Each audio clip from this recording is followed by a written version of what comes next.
At this time, it's my honor to introduce the Chief Judge of the 17th Judicial Circuit, Honorable Jack.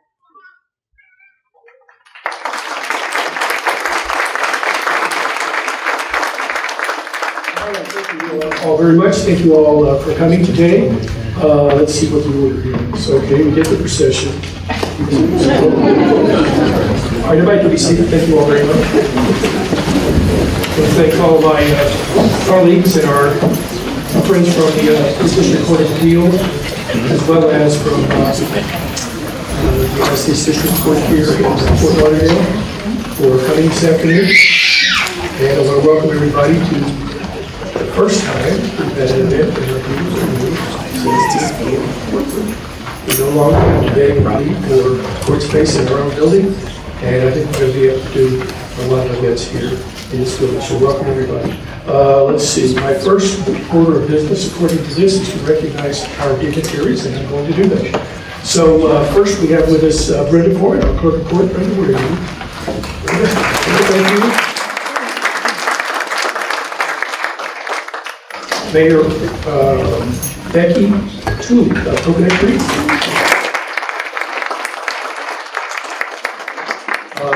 Senior Judge Don Fushaki is here. John.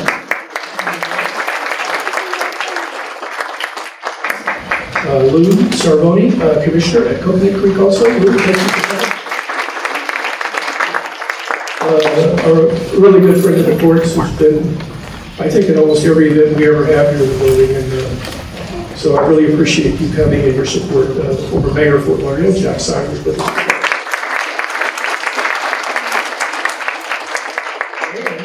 Our not really newly, but our current mayor of Broward County, Michael Udine, is with us. And we have with us our state attorney, Harold Carter's with us. All right, if I missed anybody, send us a note up here and we'll make sure you get your due recognition. So we're now going to proceed to the sponsor recognitions, and Braulio Rosa from the Broward Law Group.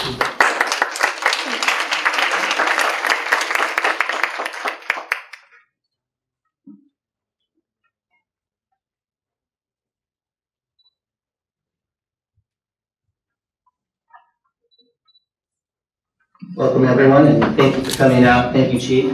As you know, nothing happens without sponsors. So we need to recognize them, and very grateful to them. So our title sponsor today is Conrad Shear. Thank you very much. Our platinum sponsor is Boda of Fort Lauderdale, Barnhart Law Firm, Becker Polikoff, Cole Scott Kassane, Hinshaw Culbertson, SMGQ Law, Rolla Medina, thank you. Tripp Scott, our gold sponsors, Katri Holton, Kessler and Kessler, thank you, Wayne. Holland and Knight, silver sponsors, Nova Southeastern Law School. And then our annual event sponsors, Kelly Ustall, Kelly Cronenberg, Cash Now Funding, Florida Lawyers Mutual Insurance Company, Alex Pettis Schwam, Aderia Bank, Keller Landsberg, the Elsley Law Firm, FPL, King Lindsay, Quackenbush Law Firm, and Upchurch Watson. Thank you very much.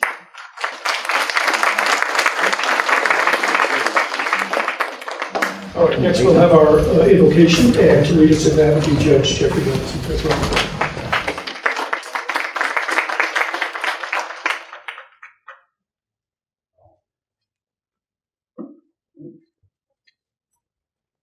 Thank you, Judge. As members of the judiciary and the legal profession, we offer thanks for this hour of opportunity to learn about the state of our circuit. We ask that you help us as judges to do our work with courage and let us grow even through our mistakes. May what we do and say leave us with hope that we may yet do better. Give us open minds, a clear understanding, and a steady purpose to make the most of our talents. Thank you for the opportunity to build better lives and to improve our ability to serve our community. And please, may you bring Major League Baseball owners and players together so that Judge Tudor can watch his Cardinals beat Judge Bidwell's Cubs.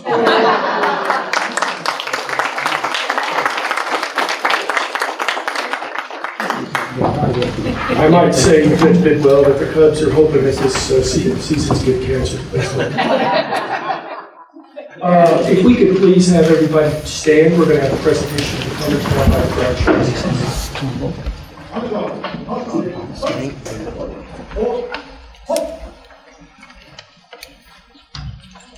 Over. Hop.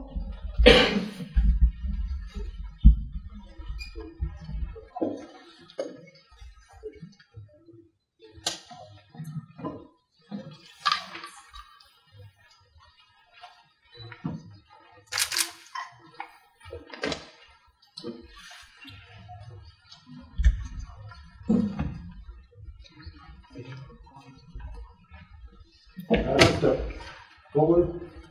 Hop.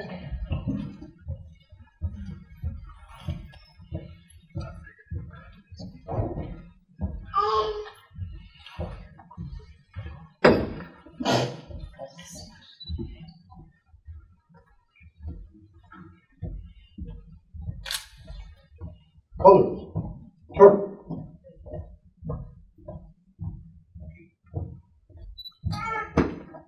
Breathe, man.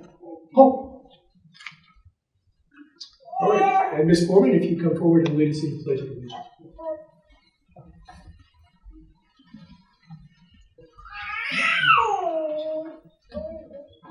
I pledge allegiance to the flag of the United States of America and to the republic for which it stands, one nation, under God, indivisible, with liberty and justice for all. Order. Hop. Mark time. Hop. Half step. Forward. Hop.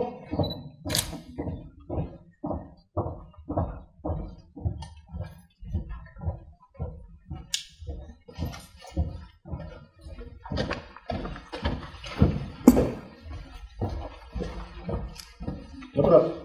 Good. Good. Good.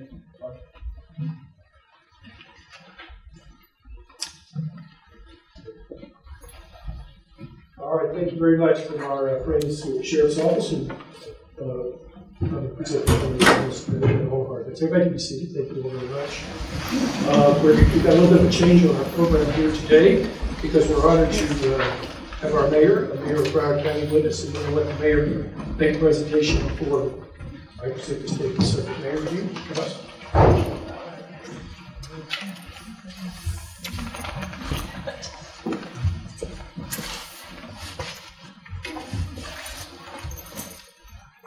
Thank you, Your Honor.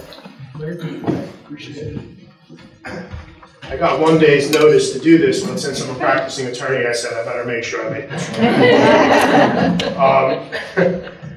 So it's my honor on behalf of Broward County and the Board of County Commissioners to present this proclamation, and I'm so happy to be here and to be here with you on the State of the County Day. Whereas approximately 90 judges in the 17th Judicial Circuit who serve the 1.9 million residents of Broward County. Whereas these honorable judges work tirelessly to address and complete the thousands of cases that are filed annually in the 17th Judicial Circuit. Whereas over the years, the 17th Circuit have created effective programs that not only provide fair and impartial justice, but seek to help people live better, more productive lives. These programs include misdemeanor and felony mental health courts, misdemeanor and felony drug courts, community court, juvenile drug court, early childhood court, veterans court and juvenile girls court, self-help centers, Kids Space, and National Adoption Day. Whereas the Broward County Board of County Commissioners recognizes the important work that the 17th Judicial Circuit judges perform, recently the 17th floor courtroom was named in honor of our Chief Judge, Jack Tudor, and the 17th Circuit in Broward County celebrated the naming of the Judge Thomas T.J. Reddick Jr. North Building in the Central Courthouse in 2019. Today, Friday, February 11th, 2022, the Broward County Bar Association will hold their judicial procession in State of the Circuit in partnership with the 17th Judicial Circuit to honor the exceptional work and dedication performed by these judges and welcome the newest member to the judiciary. Now therefore be it proclaimed by the Board of County Commissioners of Broward County, Florida, that the Board hereby designates today, Friday, February 11th, as Broward County 17th Circuit Judiciary Appreciation Day. Try saying that one fast. In Broward County, Florida, and I'm going to present this to the Chief Judge. And I have some extra copies, so we're here, and I thank you for everything that all of you.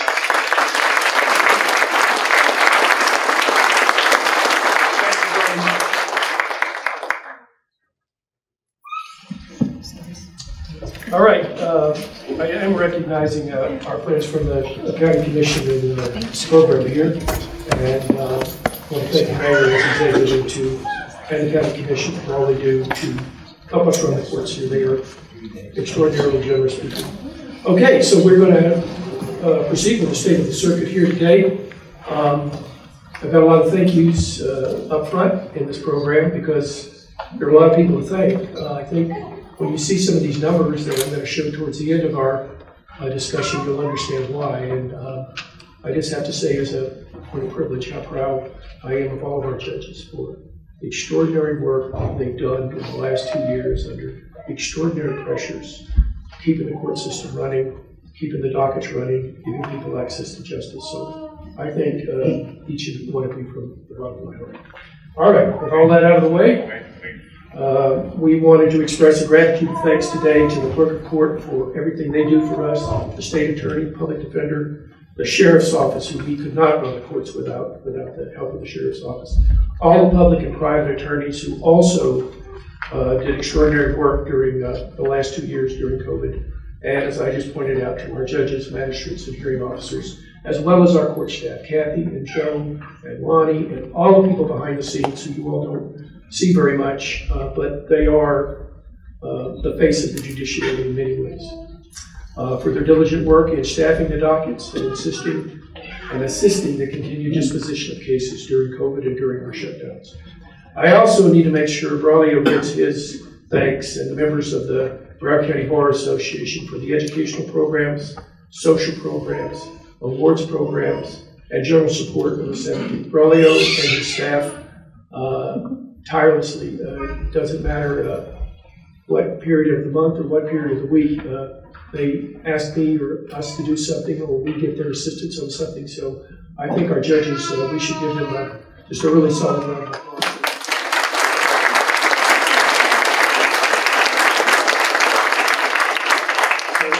Thank you, Braulio and James. I needed to do a get your phone. Take it away from you, Jim.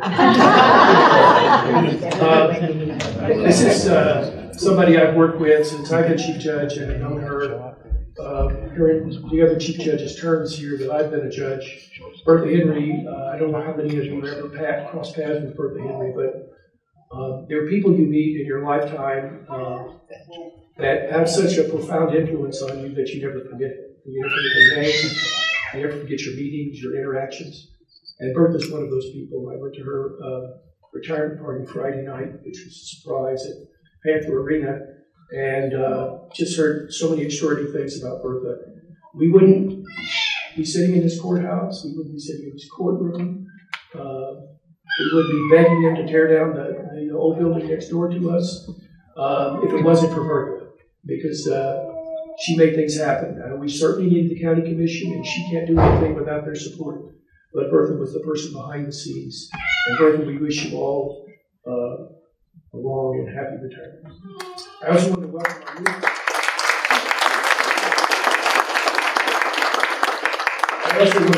welcome our new commissioners, Jared Moskowitz, who I think many of you know was Mike Moskowitz's son, or is Mike Moskowitz's son, and Tori Alston.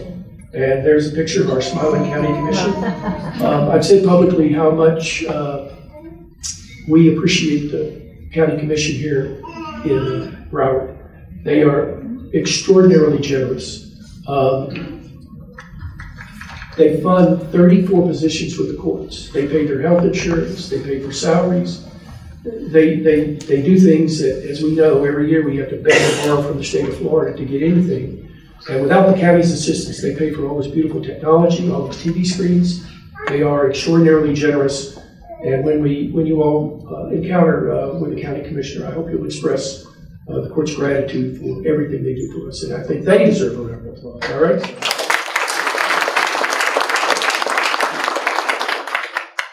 Now when I go over there, things may be a little easier to ask. I get this transcript to them and send it. So, all right, I wanted to first go back to 2021. This is the first time we've done this in person in a while, these kinds of events.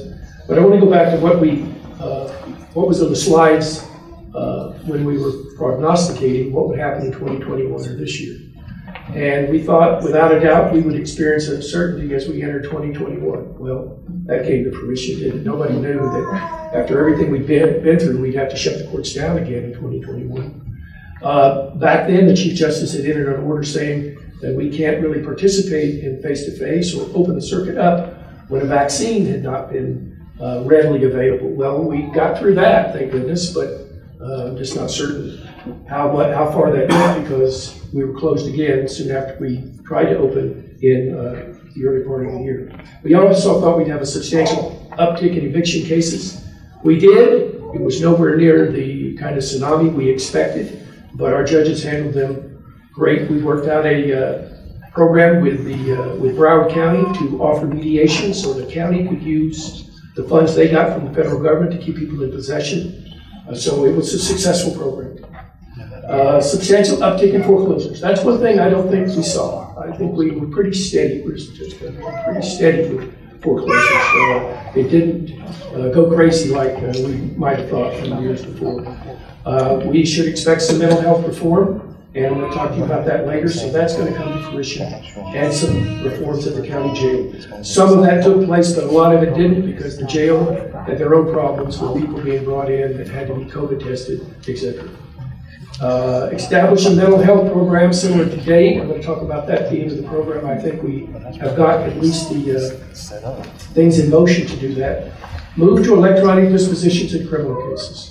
That's something I've been talking about at every state of the circuit, and we got to get that done, Ms. Foreman. We have to work on that this year. We have to get that done. It's going to make the circuit so much more efficient. Establish communication between the jail and the clerk's computers. They have worked out some of that. We're not perfect with it yet, but we're still working on that goal. We did permit, by administrative order in the fall, the booking officers at the jail to issue notices to appear so that people would not be confined on low-level offenses and could be released and told when to come back to court. And so I think that was very successful. More diversion programs, and I know the state is working on that. But again, some of these things, COVID got in the way of. And reduced county jail population. We are working on that, and we are making some inroads on that. Not as much as I hoped, but we just entered an AO yesterday that I hope will help us with that, and I'm going to talk about that in a minute. As you all know, we reopened July the 6th, the circuit did, of last year. And per the Supreme Court, when we opened, and even to today, masks remain optional in all court facilities. So folks want to wear them, they can. If they don't want to wear them, they don't have to. And I might just say, in the 12 months that we've been going through this wear a mask, not wear a mask business, I've had 2 jurors I got an email from that were angry that everybody wouldn't wear a mask, out of the thousands of jurors who were subpoenaed. And so I don't have it on this program, but that is another group of people we need to publicly recognize, because you're going to see some of the trial stats later. They were forced to come here because they got a subpoena from us, and they came to the courthouse under trying circumstances. They went to the jury room, they were assigned a case, they went to the courtroom, and they did their work. And so they are a group of people we could not run the courts, and we all should have a gratitude for them coming and working in the courts under trying times. We did do some programs this year, and I'm going to try to segue into our first face-to-face. We had our Black History Month in February, which was remote. We are getting ready to do a Black History program next Friday in the same courtroom, and I welcome all of you all to come. And it will be for the first time in a few years, face-to-face. We did a recognizing of our Hispanic judges. That was, I think, done over Zoom with judges throughout the state. I commend Braulio and the bar for their work in that. Our first face-to-face in 2 years. How about this? Saturday, September 11th at the Ritz-Carlton, Braulio and his group. How many consternating telephone calls did I have with you about should we cancel, should we reset? And then I think the Ritz-Carlton made our decision very easy by refusing to give our money back. So September 11th, we were all back for the first face-to-face event, and I know many of you were there. And also a really great program that was also on Zoom. And the reason it was on Zoom was because it was a statewide program recognizing veterans in the judiciary throughout the state, including our own Brigadier General Judge Merrigan. It was a great program as well. Okay, so the closure of cases, which I'm segueing into now, of cases utilizing remote means in 2021 was nothing short of extraordinary, and I think these numbers will bear it out. In county court, the total filed cases over the entire period was 131,411. Those are staggering numbers when you look at this. This is more numbers than 2 or 3 circuits would have there in all of their divisions, much less one division. Of the 131,000 filed cases, 80,000 were composed of insurance cases, which was a record number of insurance filed cases during any period of the county court.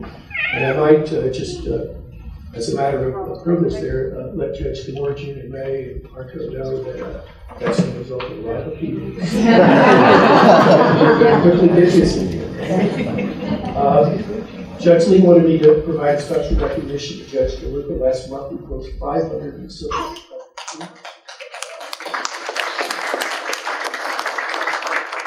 In December alone, there were 6,023 newly filed cases in county civil. The judges disposed of 6,983 pending cases. Those are extraordinary numbers. In mid-21, there were more than 82,000 cases pending in county civil. 82,000 cases, think about that. At the year end, just as we closed out December, they were down to 49,605, which is an enormous number in my opinion, but also represents the lowest pending count since February of 2020. So all you county court judges, I want to give you a hand.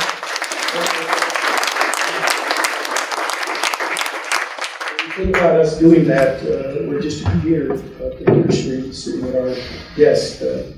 Those are extraordinary close rates, and we appreciate it very much. So much so that Judge Lee told me they got on Justice Canada's radar, which is never a good thing. It's apparently a very positive thing, recognizing us for the work we did. And Judge Lee and Judge Canada have to be committed because they are the ones setting the point.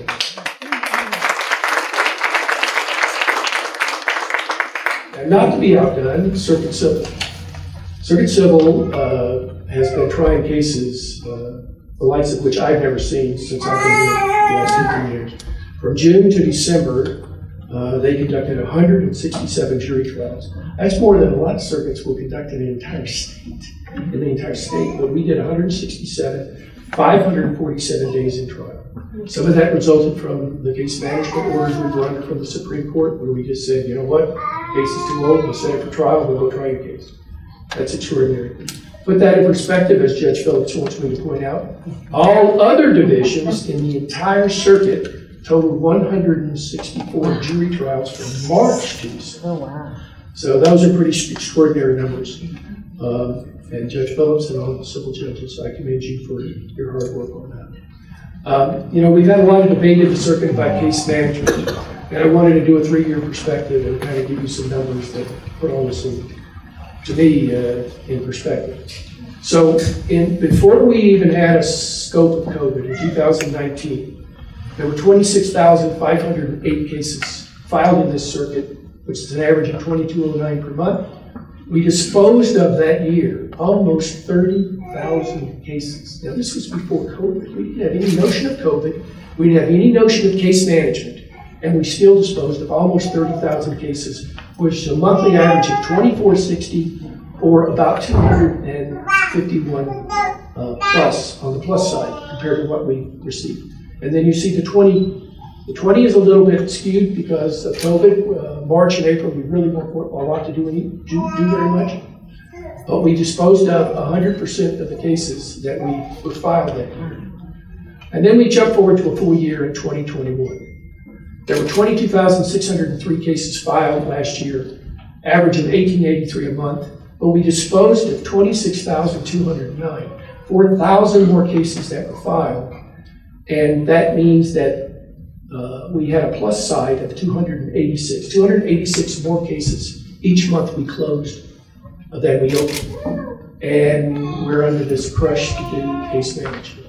These numbers don't show that our circuit is doing anything other than what we're required to do. When you can close 30,000 cases in a year without the case management techniques that were put into place in 2021, it seems to me we're doing a pretty admirable job of what we were asked to do, a more than 100% closure rate of every case that came into E-Division. So kudos to you folks in Circuit Civil. All right, total filed county criminal cases, another astonishing number, 102,059 last year, but we disposed of 119,545. Again, a 100% closure rate in everything that we had filed last year. Circuit felony, 12,112 new filed cases last year, and they disposed of 13,291, which again is a 100% closure rate in circuit felony. Domestic relations divisions cumulatively disposed of almost 14,000 cases, which amounted to a 97% clearance rate. And those are Judge Bristol's exclamation points after that. We conducted 2,800 Zoom detention hearings. Those are ones with juvenile justice agencies. Dependency division cumulatively conducted 4,500 dependency hearings in 2021. We conducted National Adoption Day remotely this year. 25 children were adopted remotely. Again, it's a pretty extraordinary thing what we were able to do just using a laptop computer. Home court, that wasn't named that sheet, was it? Home court and dependency problem solving court led by Judge Stacy Shulman received additional funding to continue the important work of helping youth transition out of the foster care system, mitigating homelessness and DOC involvement. And our early childhood court, who Judge Bristol has been at the forefront on that, which I think they're trying to move that out statewide, an early childhood court, which is a dependency problem solving court under Chapter 39. This resulted in funding for 2 essential court positions to support and expand early childhood court. So bravo to our family court. The domestic violence divisions currently are participating in a statewide innovative pilot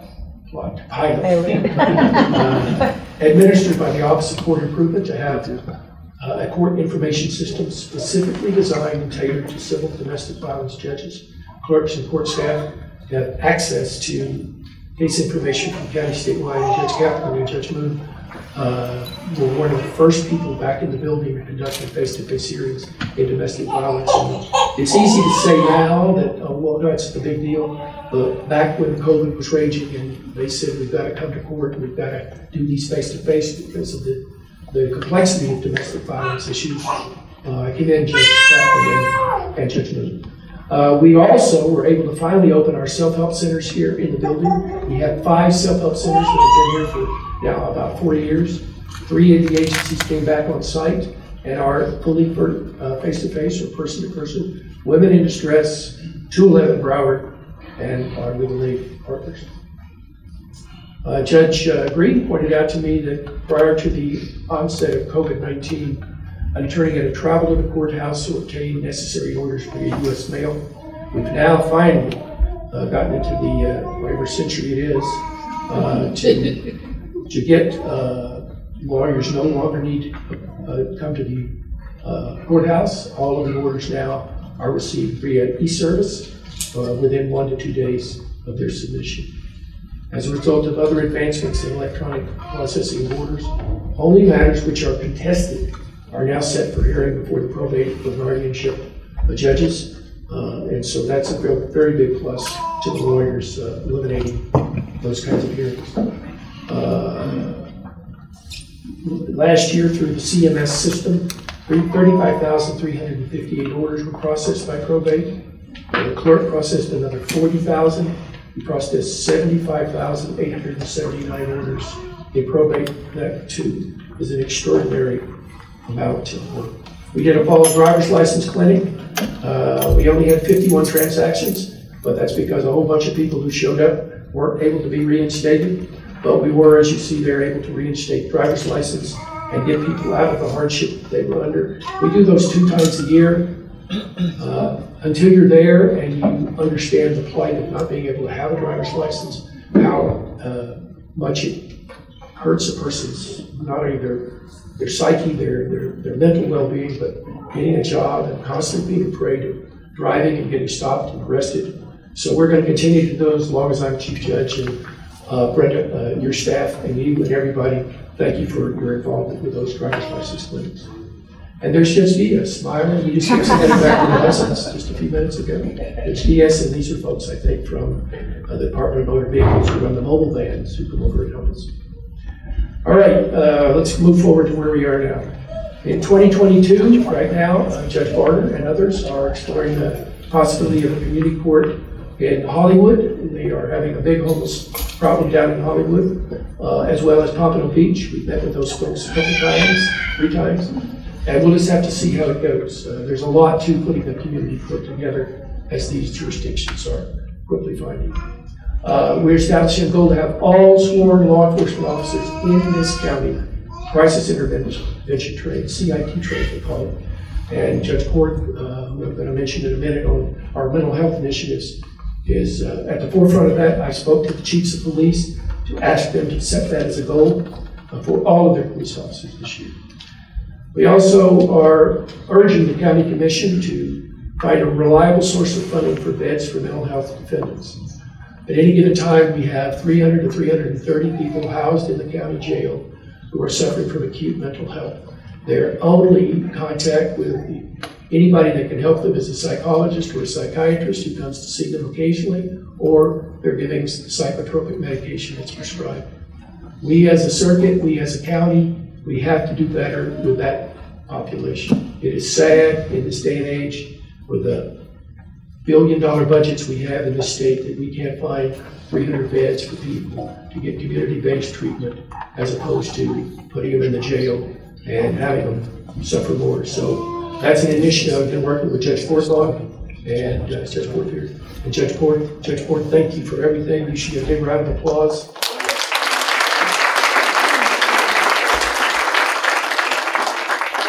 Judge Porth and Dan Rich from the County Commission have been just leading the charge on that for years, and I hope we'll keep putting pressure on them already to find some bed space.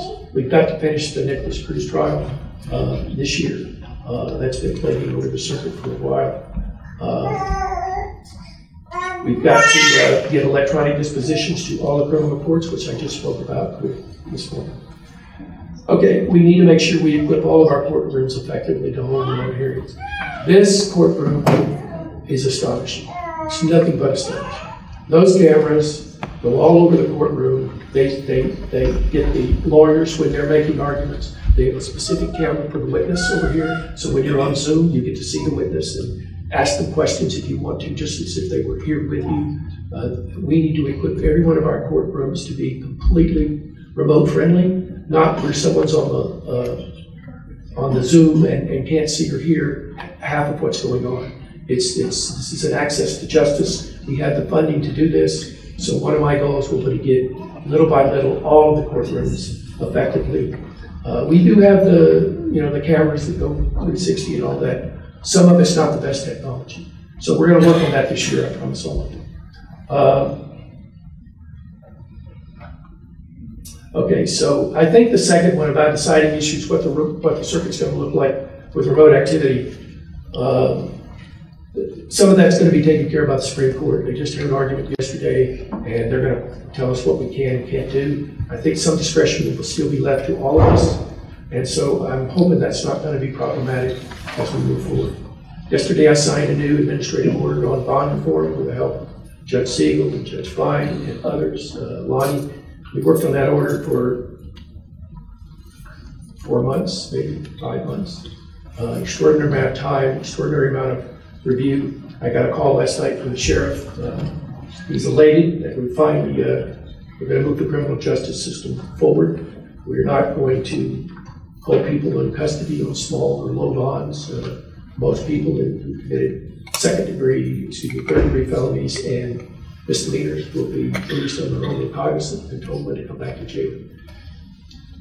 This idea that we had these convenience bonds in effect for all these years, and let's just say you're wealthy or you're better off than others, and you go and beat somebody with a baseball bat, and you get a $3,000 convenience bond for aggravated battery, and you're off on your way. But the guy who is driving with a suspended license gets a $500 bond and has no resources whatever to make that bond. And he's held there, and inevitably he's held there until finally his case is called and one of the judges sends him to time served. And it's an equitable system. We are not doing anything like these larger cities are doing. We just let anybody go. In fact, we increased more than 100 crimes to see the judge as opposed to post a convenience bond. So I'm hoping that will help with our jail population. When we were in COVID in 2020, the jail population was at 63%, the lowest it's ever been in this county. A lot of that was driven by COVID because everything was closed. There wasn't much crime. Fast forward to now, last week, a few days ago, it was at 83%. I don't think this community is any more unsafe because the population is at 83% versus 63%. We have to figure out, judges, who we are holding and whether that person poses a public safety risk. We're not saying let them get off of the crime. They're going to have to come back and have a trial and potentially be sentenced on these crimes that they're charged with. But putting them in the county jail and paying for their medical care and their psychotropic medication and all of this stuff, we spend $3 million a month housing people, providing health care to people in the county jail. And so we need to make sure, as a criminal justice system, we're holding people that pose a risk to us and not just everybody who gets arrested. Also, we're going to work on the disposition cases which are on the 750-day list. That case list has grown. It's grown almost exclusively because of COVID. We've not been able to conduct jury trials in some of those cases. So that's a goal of mine to work with Judge Fine, Judge Siegel, and Judge Murphy to hopefully get that. So moving forward on mental health, which I alluded to earlier. A new look at how we handle defendants suffering from mental health issues entering the criminal justice system. Our goal is to try to get some model that Dade County has. Dade County just got a $1.8 million grant for a mental health program. They're building a 200-bed facility. We are in the dark ages, and it takes all of us, judges, funding people, county commission, to move that forward. We cannot have people sitting who are suffering from acute mental illness in the county jail. They're not going to get out any better. They're all going to be released for the most part, and they're not going to get out any better having been housed for months and months and months in the criminal justice system. So the goal will be to model after Miami. It's a community-based model and is dependent on available housing and treatment outside the jail atmosphere. Judge Forth, as I said, will lead the charge, and our community leaders have signed, everybody that we brought over here in the fall, a collaborative agreement to move this forward. And there we all are. That's Chiefs of Police, Representative Gottlieb, Gordon Weeks, Harold Pryor, Representative Rich for the Commission, Sheriff Tony, Kathy, and some of our partners and Judge Court. So it's my goal to get something done this year, Judge Forth. We talk about it, and now we've got to get something done. So that's the state of the circuit. Thank you all for hearing.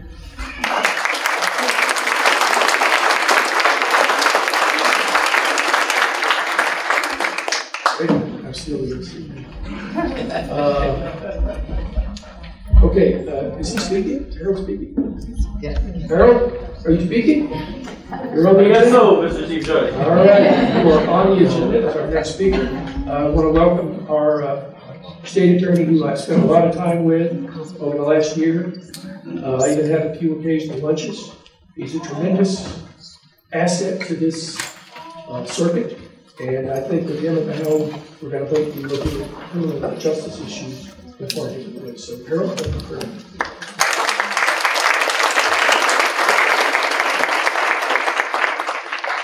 Thank you, Mr. Chief Judge. Before I go any further, I'd be remiss if I didn't mention my beautiful wife, the better half. If you ask, it's a general consensus in the bar that she's probably the better half and the better attorney in the family. Nikisha Pryor. And some of you know when I took office, my predecessor, he was in office for 44 plus years. And I don't plan on being in office for 44 plus years, but we have our predecessor back there, my 9-month-old daughter, Hailey Pryor. Or she could be the chief judge someday, who knows? And also I'd have to give kudos to Executive Director Braulio. Thank you so much. Thank you for all that you do. And thank you to the Broward County Bar Association for all it's done for us. Members of the judiciary, my fellow constitutional officers that I see scattered throughout here, distinguished guests and fellow citizens, I stand here today honored to serve as your state attorney. Upon taking office in January, I laid out how we would deliver on the promises of real criminal justice reform. You should hear her at 3 o'clock in the morning.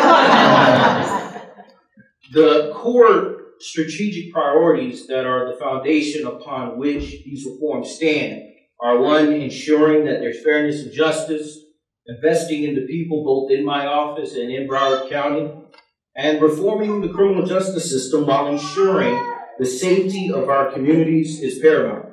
So first, let's look at our first core strategic priority, which is fairness and justice. We made our conviction review unit independent of other units, and we doubled our staff and its capacity. That's significant because it gives us an opportunity to review cases, to get it right, to exonerate those individuals who may have been wrongfully convicted. And along that line, we became the first state attorney's office in Florida to support a claims bill on behalf of a person who was exonerated by our conviction review unit. If approved by the legislature, this bill would provide compensation to a man by the name of Leonard Curie, who was exonerated by our conviction review unit. It's the right thing to do, and I encourage all our state attorneys throughout the state to do the same. There are only 3 conviction review units throughout the state of Florida, and we need all 20 state attorneys' offices to have that, and I am encouraging them to do that. We continue to work to reduce the number of people in jail on low-level bonds. I want to applaud Chief Judge Tudor. Thank you so much for your leadership. I want to thank my counterpart, my arch nemesis, I jokingly say, Gordon Weeks. Thank you so much for agreeing to sit with me across the table. I know it can be unbearable at times, but we actually hashed this out, and this is something that the citizens of Broward County can be happy about. Quite frankly, the criminal justice system and bond system, it's a system of the haves and the have-nots, as my grandfather would say. If you have it, you're getting out. If you don't, you're probably staying in. And this is the step in the right direction. We gave more prosecutors discretion in our office. Our assistant state attorneys have more discretion. So to the criminal judges out there, if you hear that I need to speak to my supervisor, you hear it from the horse's mouth, that's no longer the case. We've given our prosecutors more discretion because who know the cases? They know the cases. These are the people that deal with these cases on a day-to-day basis, and we're giving them the power to do the right thing and to streamline the criminal justice process. Our second core strategic priority is investing in people. We established a grant writing department, which obtained almost $1 million in its first year. That's unheard of. It normally takes 2 to 3 years. Please, this is going to create more programs and create more diversion programs to give people a second chance, but also it's going to allow us to keep our community safe. And it's going to allow us to actually provide more access to justice and access to the things that people normally wouldn't receive under normal circumstances. I introduced a new pay structure that, along with updated money management practices, this allowed us to grant pay raises to most employees without costing one extra taxpayer dollar. Many of our support staff in our office, for the first time, in 15 years of received raises. And it was because we changed our budgetary practices. We looked at ways how we could change our budget. And, you know, it was important to me because when you look at our office, when you look at our support staff, 76% of our support staff are women. And an overwhelming number of those women are single mothers, making ends meet. I have countless women in our office who are working 2, 3 jobs. And for the first time in 15 years, they were able to get a salary increase. And I'm extremely proud. Chief Judge Tudor alluded to earlier, we work with stakeholders to reimagine the felony mental health diversion program, and I'm extremely proud of that. Mental health is important to me. I know it's an important issue to Chief Judge Tudor, and we will see this thing through, and I have no doubt that our friends in the County Commission will do everything in their power to ensure that we have the funding, to ensure that we have the beds, to house those individuals that we're given a second chance to.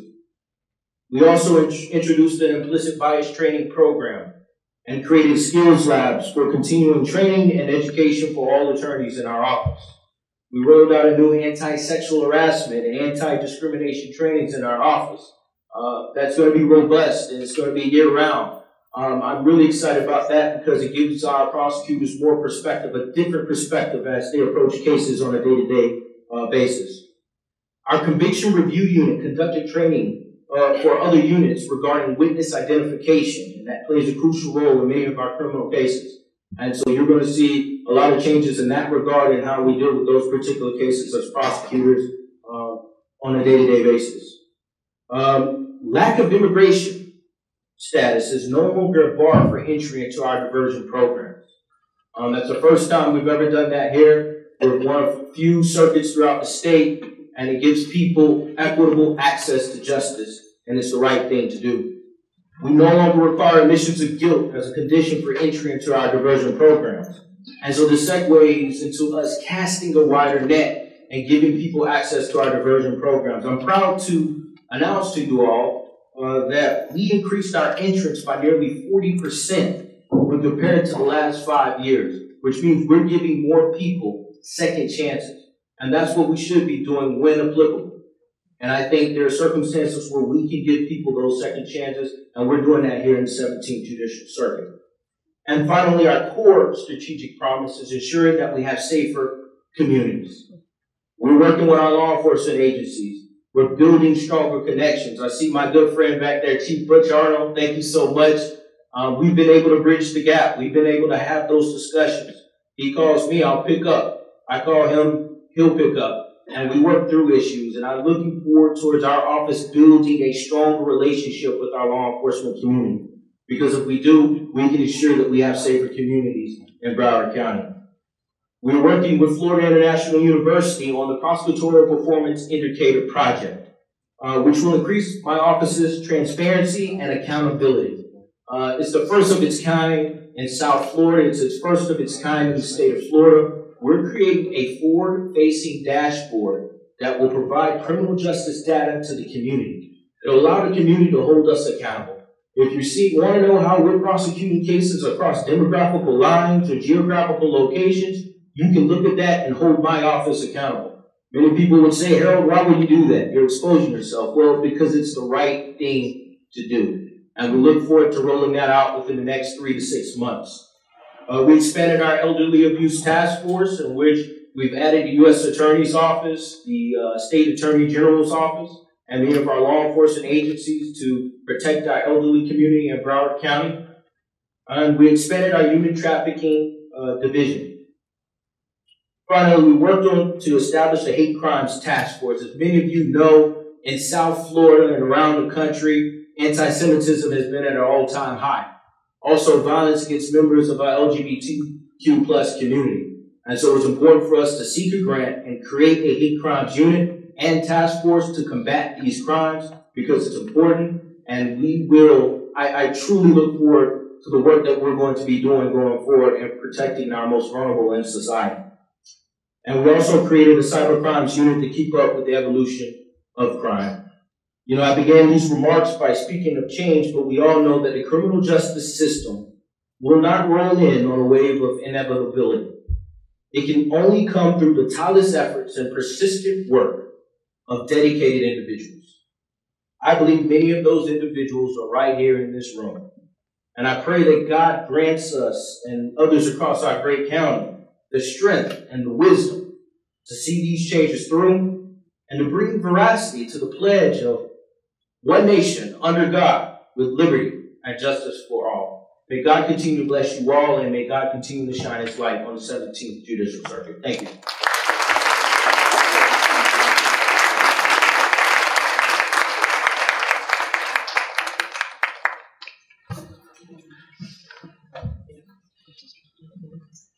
All right, as he said, his arch nemesis is next. Gordon Weeks, again, I just want to tell you, it's a breath of fresh air working with two people who are a little younger than the ones who just retired and have a different perspective of things. And I just very much enjoyed my work with Gordon and Joe. I'm going to take this down.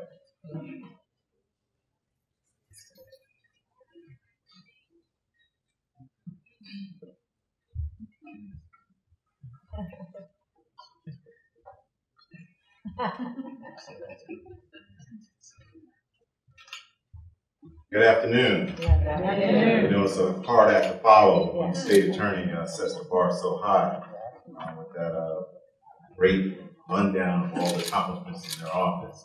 I'd first like to start by thanking the Broward County Bar Association, the great work that you do, Braulio, leading that association. But more importantly, I can't say enough kind words about our Chief Judge. Chief Judge Tudor has been a steady hand through this pandemic.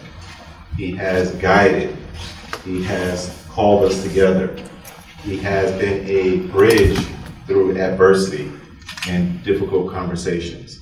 I have to tell you, Chief Judge, I am proud to serve with you. I am proud to fight some of these fights and hash out some of the issues, but more importantly, what you have demonstrated is that we can disagree on issues, and it's important because we are all seeing things from different standpoints, but we can still be agreeable as people and know that we have other big issues to deal with, and we will address those other issues and not hold the problems or the adversities or the personal animosities and get away from the big things that we have accomplished throughout this circuit. So with that, I'd like to applaud you.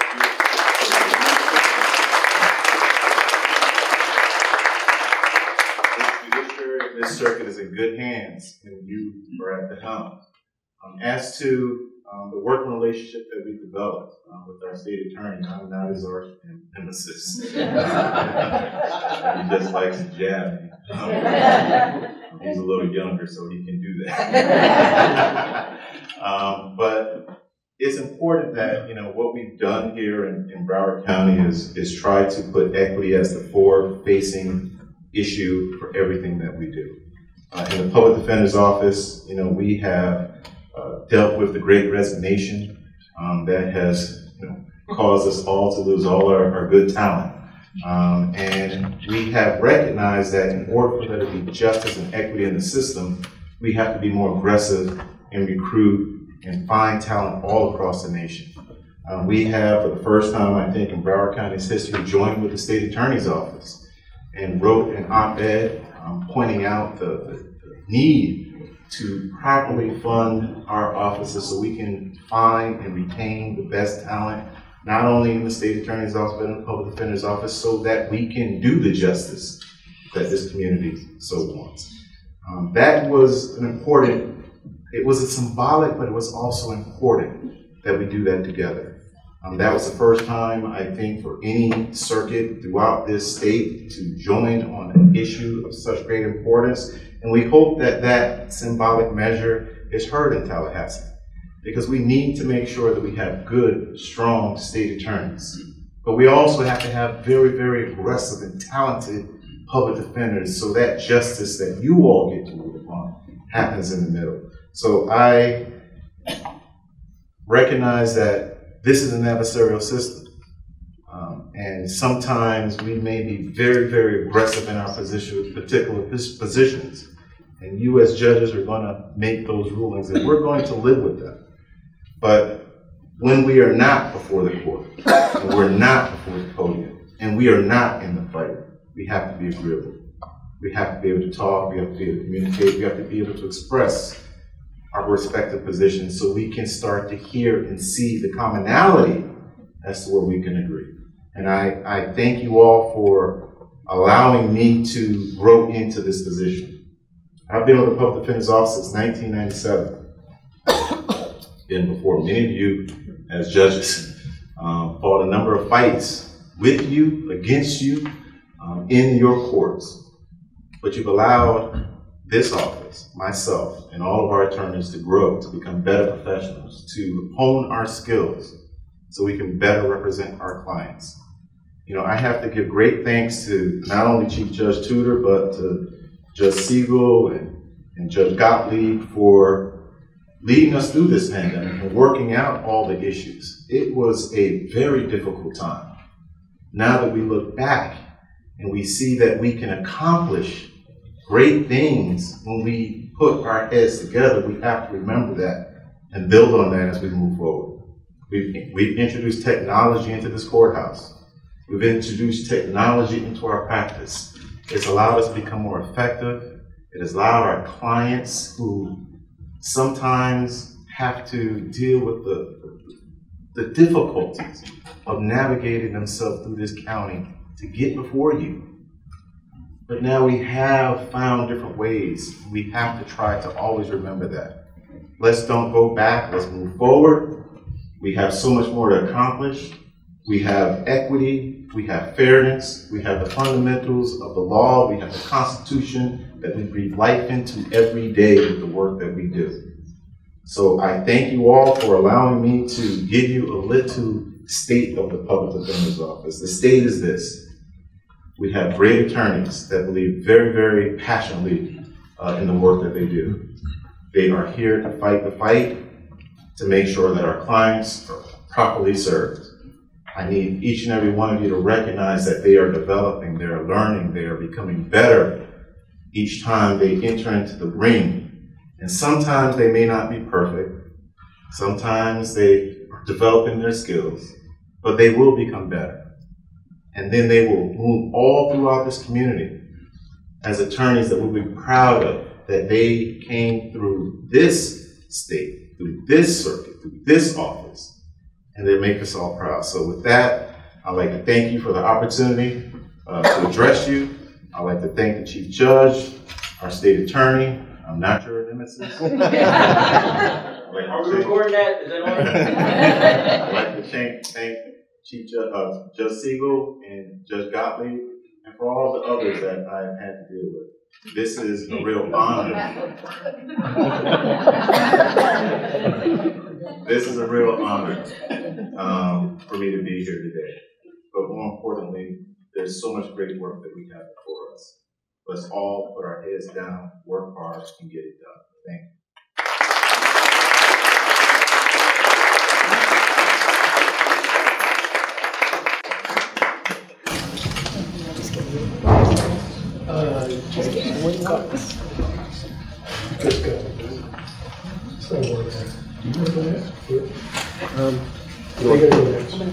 She's going to call me. All right, a series of awards here, and our president of the bar, will do that. Good afternoon. It's so nice to have the PD and the state attorney and the House together and everyone being on the same page. I love it. Beautiful courtroom here. So, friends and colleagues and esteemed judges, I look at my crowd and I see many of you. I had the fortune of serving on the JNC for about 14 years, so I got to know most everybody in one way, shape, or form, or even if they were running on a campaign. So I consider you all friends as well. And I'm honored to have known you and seen you through the process and watch you grow. So a special welcome today to all of our judges, my colleagues, and to our special welcome to our 4th DCA judges that are here.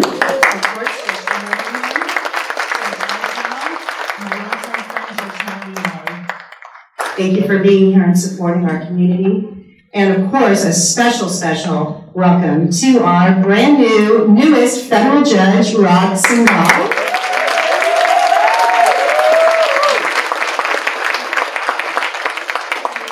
We're so honored, and we know you stay so involved still in our community. We were so proud of you. We were down in Dade County because Broward was in the house. We had more Broward people there than Dade, and the judges were very impressed by that. So thank you for staying involved. We appreciate that.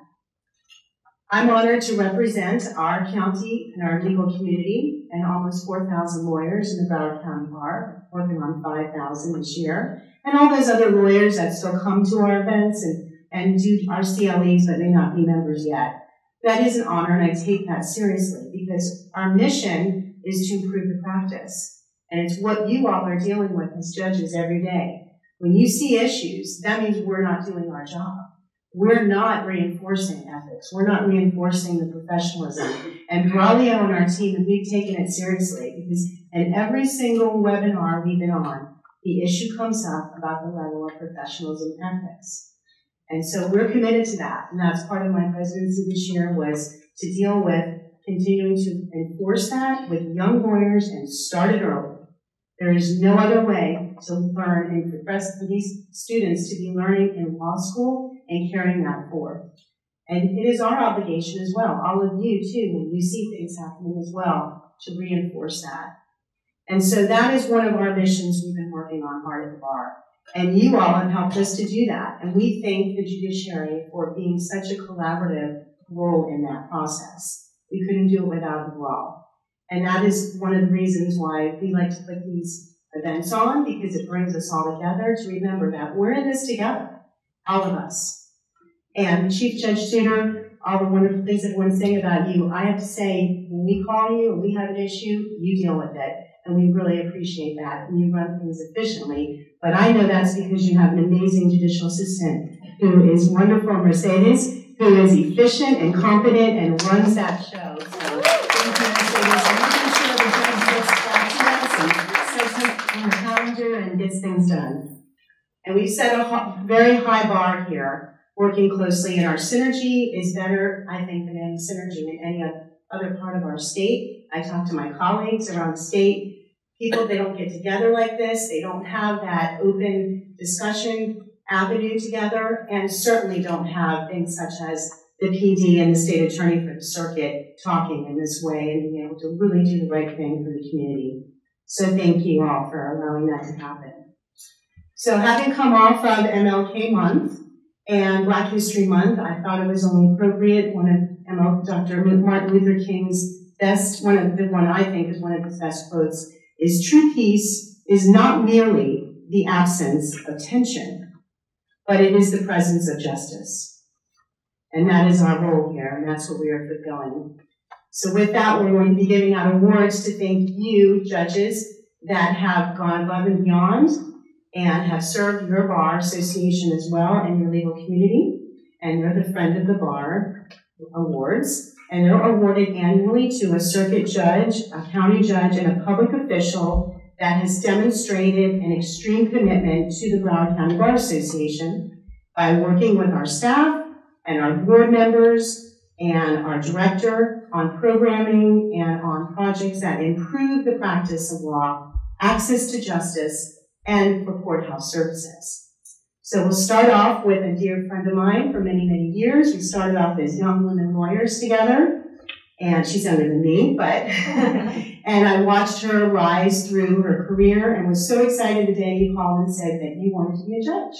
And in fact, has just done an amazing job and really committed yourself to your every task that you take on. And your work with our bar is not gone unnoticed. And you've been a mentor to all of those young students, and we so appreciate that. So since ascending to the bench, Judge Fabian Fanistock has worked closely with the bar staff, and she's demonstrated her commitment in many ways to our community. COVID-19 brought about a drastic change in the courthouse, as we all know, in the operations and the practice. But at the beginning of the pandemic, she was the chair for the family division.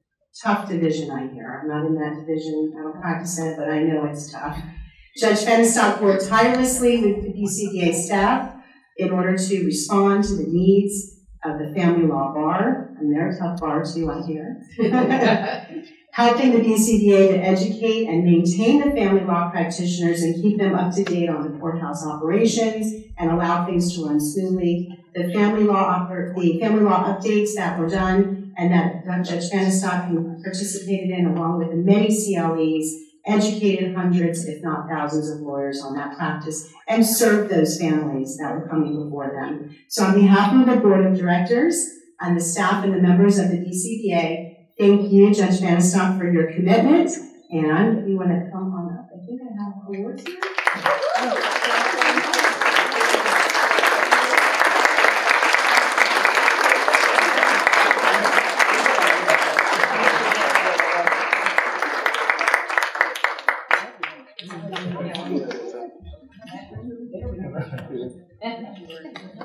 So, friend of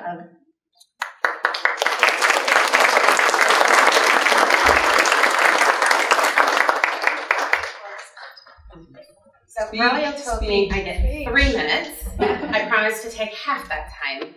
I want to thank everyone, especially Judge Tudor, the Broward County Bar, Presidents, Braulio, and my colleagues.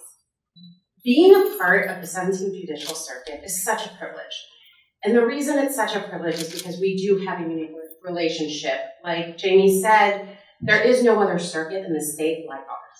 And part of that reason is because of the partnerships that Judge Tudor talked about earlier. And one of those partnerships, being with the Broward County Bar Association, has put us on the map across the state as the circuit to be. I mean, we are. But I have to say, it's funny that Jamie called everything that we do work when Braulio gives us the call or the text or the email. For me, it's not work. And I have a feeling that I speak for my colleagues when I say it's not work for them either. Every time I open my email, I get another invitation. This judge is going to be speaking at a Broward County Bar event. Come see this judge at Broward County Bar event. All of you are always in my inbox, always out there helping the legal community, raising the standards, educating. It's not work because when Braulio calls, you're going to have fun, you're going to interact with the legal community, and you're doing good. So thank you, and thank you, Chief Judge.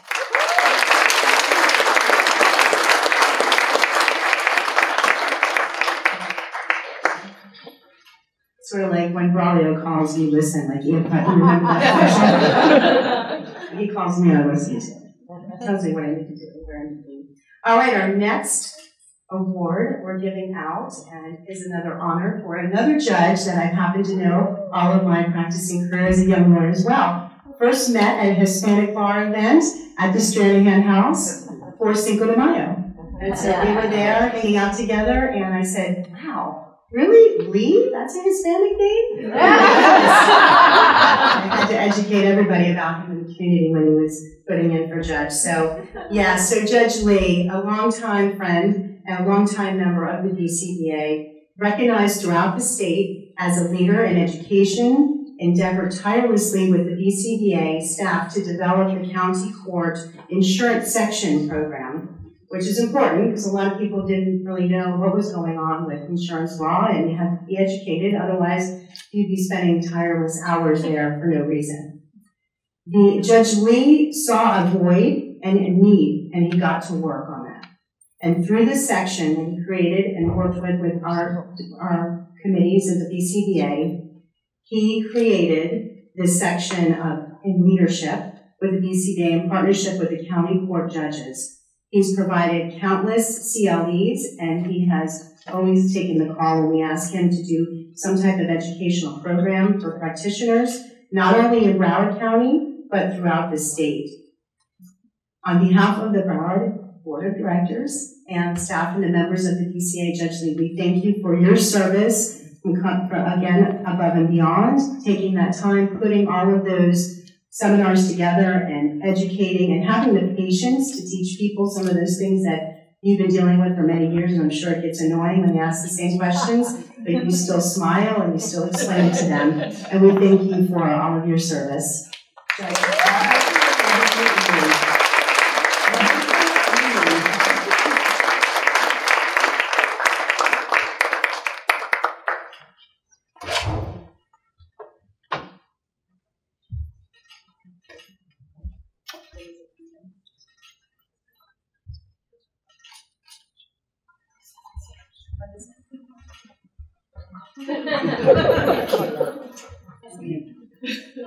And actually, Jamie and I have now known each other for more than 30 years, which is kind of freaky.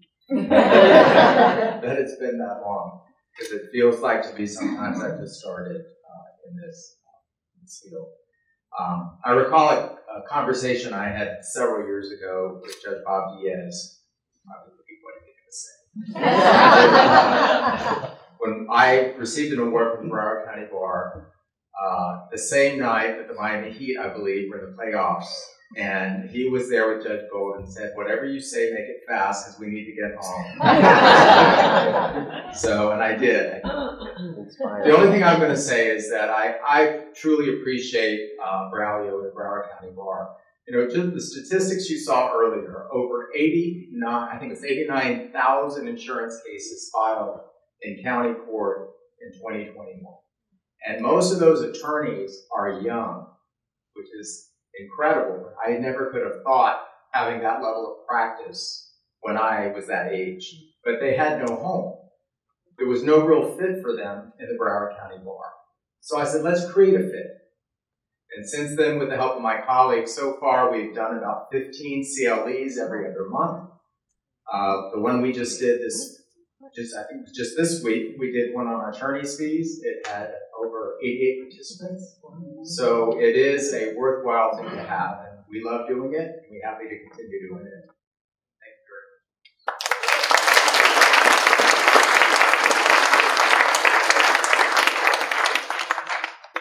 much. Gracias, Judge Lee. Okay, we also have another special award. We're going to bring up Judge Ken Gottlieb for an award that he's giving on behalf of the judiciary for the Amy Karen Award. Yes. Absolutely. I don't like to stand behind podiums. You never see me. So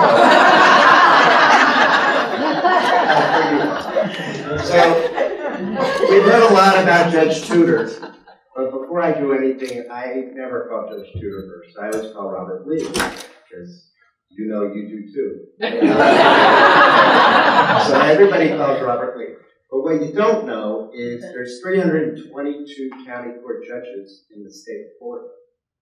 And they all call Robert. So if you ever go to his office, like I have to, because I get called into his office, you will find that he's on the phone with a judge or stakeholder trying to figure something out so Judge Tudor doesn't have to. And it's very stressful. It's very hard work. Now, there was a great judge in Florida named Amy Karen, and everybody loved her. She was inspirational, and they named an award for her in the Conference of County Court Judges. And that's one of 2 awards in the state that we give out every year. So as last year, 2021, on Zoom, they showed him a picture of a glass trophy and said, "You got it," but they never proved it. So today, as the president-elect of the Conference of County Court Judges, I get the extreme honor of not calling Robert, but presenting him with his award.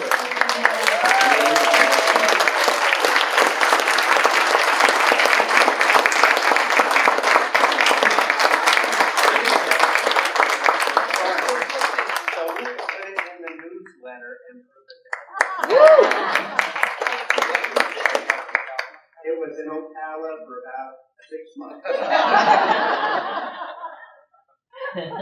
And he's my mentor too, so I think he's the best. Thanks. So nice. Congratulations, Judge Lee. See, we're making headway throughout the state. Everyone knows Broward is the best, especially after Braulio winning Executive Director of the Year award.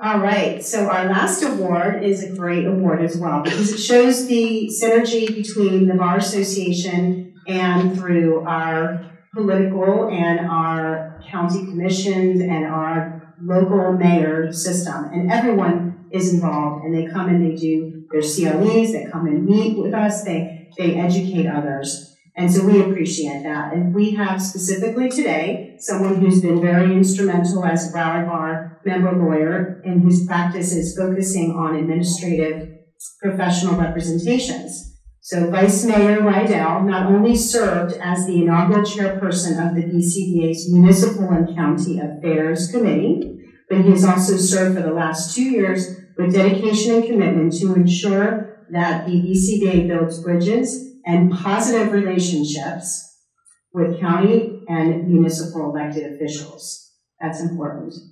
As our liaison, Josh developed CLE programming and local legislative updates and informative boons to the BCBA leadership and membership. So Josh's efforts on behalf of the BCBA are immeasurable in the bridges that have been created and for our ability to be able to get things done when needed. And when we get a call from someone in the legal community or even some of the judges, if there's an issue that's going on, we can pick up the phone and be able to have those relationships and have that synergy. So thank you very much, Coconut Creek Vice Mayor Josh Rydell, for your service.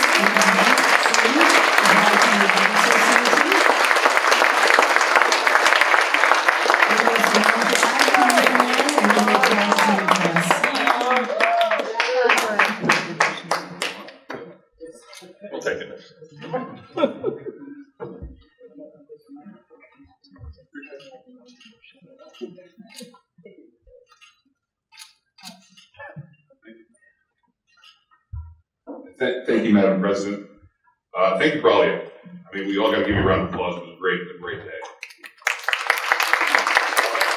I'm like the last person on the agenda who really wants me to even say anything. And I wish Commissioner Mark Bogan was here because I think the highlight was 2 years ago, the last time we were here, we got all you guys to rise. And he said that's never going to happen again.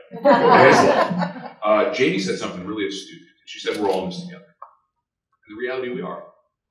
We're all a team. We're a team of the legal community. I have prided myself in working with a team of local elected officials, engaging our local governments to work for all of you. Because the connections that can be made with our municipalities and our county through county funding, through city funding, can be a huge structural crutch to the judiciary. And I think it's those connections that allow us to move forward in a really positive, great way. I'm blessed to have members of my commission here, my police chief, who was the president of the Florida Police Chiefs Association, who's been spearheading concepts of community policing, community efforts, sits down with the public defender and the state attorney, and makes a difference in the community. But the reality, when you think about, are we all in this together, none of us could do any of this if we didn't have the people that support us, whether it's a JA, whether it's a bailiff, whether it's Lauren at the Broward County Bar. We all have people that support us, that in this moment, those are the people I want to recognize. And those are people that deserve our gratitude every day. You know, my family, my wife's in the back, and I love her.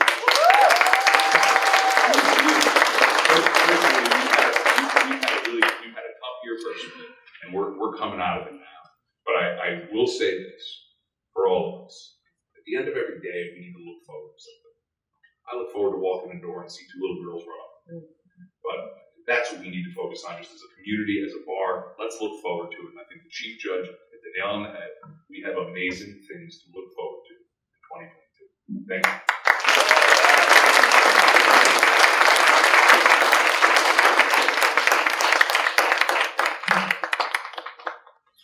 Absolutely. So we have some amazing programs coming up that are working toward that to keep everybody working in collaboration. We have the President Mike Tanner's coming down and having lunch with us on Thursday of next week. So anybody who wants to join us for that, please do. And he has his finger on the pulse of what's happening in Broward County because we are constantly in his ear on different issues and things we think are important for the bar. Black History Month is next Friday, and that's going to be a great event. And Women's History Month is going to be great as well, working on that with Judge Michelle Tobin Singer. That's March 25th.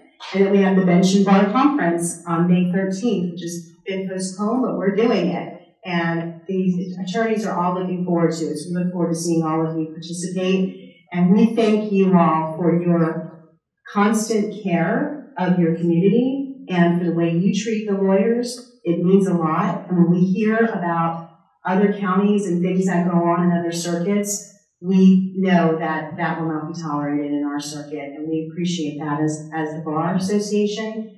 And we get calls all the time, too, about things that are happening, and we feel very good about the fact that you all know we treat everybody humanly, that the judges are there to make sure things go smoothly, and they care. We thank you for that. So on behalf of the Broward Bar, let's keep it going and have a wonderful year ahead of us, and thank you again, each of the awardees as well.